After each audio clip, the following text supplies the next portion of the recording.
This is part 2 of networks for the final exam.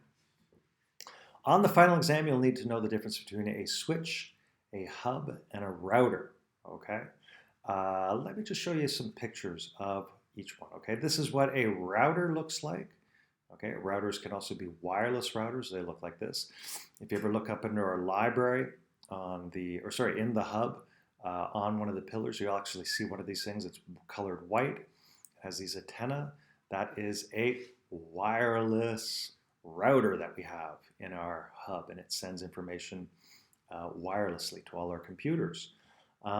This is a router that you'd see this in our server rooms, which you guys have never seen, I'm sure, but little Ethernet cables connect to these little ports here, okay? And routers are very important because they allow the entire network to communicate to the internet. So a box like this we would have in our main server room, and this box allows our local area network to connect to the internet. Okay, so something like this, without this at our school, we wouldn't be able to connect to the internet. This allows us to connect to the internet, and these are programmed. They have software in them to allow us to do that as well. Okay, so let me go back. So that is what a router is, allows us to connect to the internet. A switch connects computers to one another in a network and are fast because they can be programmed for individual computer addresses. All right, let me just show you a picture of a switch then. Okay, here's a great example of a switch. All right, like you can see, they look very similar. Just wait till my internet brings this up. They look very similar to the router, okay? Piece of hardware that looks very similar to the router, okay? What these do is they allow us to connect our different computers to one another in our network here at the school. So our little LAN that we have going at the International School of Monaco, we have different server rooms located across the school.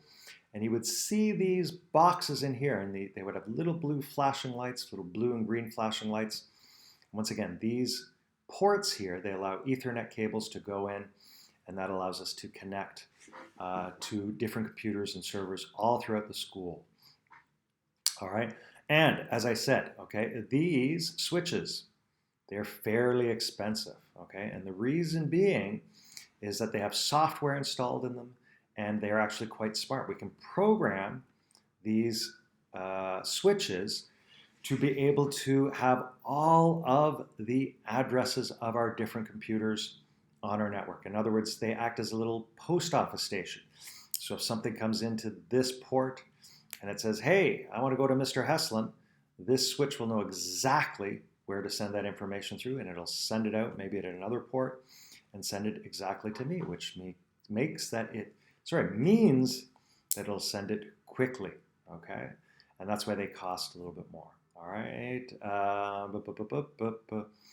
A hub. All right, let me show you a picture of a hub. Here is a hub, okay? Here's a good example of a hub. Nice big picture of this, okay? Hubs allow us to connect devices and computers, but they're relatively inexpensive. Okay, let me see if I can see the price for this one.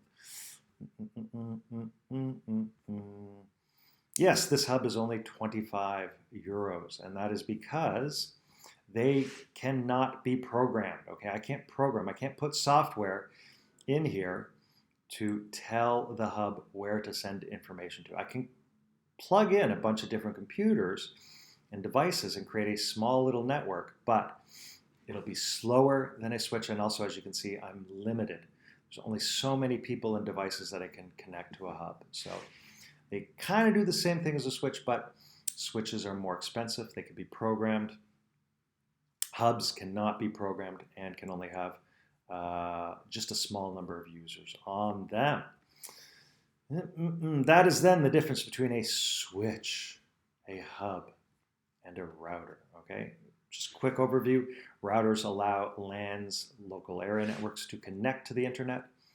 Hubs are cheap. They can't be programmed. They allow us to share information in computers and hardware, but limited by a certain amount of numbers, and they are slow. Switches, okay, even though it's limited by a certain amount of members, I can put in more members than a hub and share devices and computers. And like I said, switches can be programmed. They act as a post office station, and they send information directly to the users. All right, so what hardware and software would I need to create a network? Okay, let's go through this. I would need a network interface card. Let me show you guys what that looks like. All right, these are the old-fashioned NIC cards. If my computer was hooked up to an Ethernet cable, okay, I would need something like this.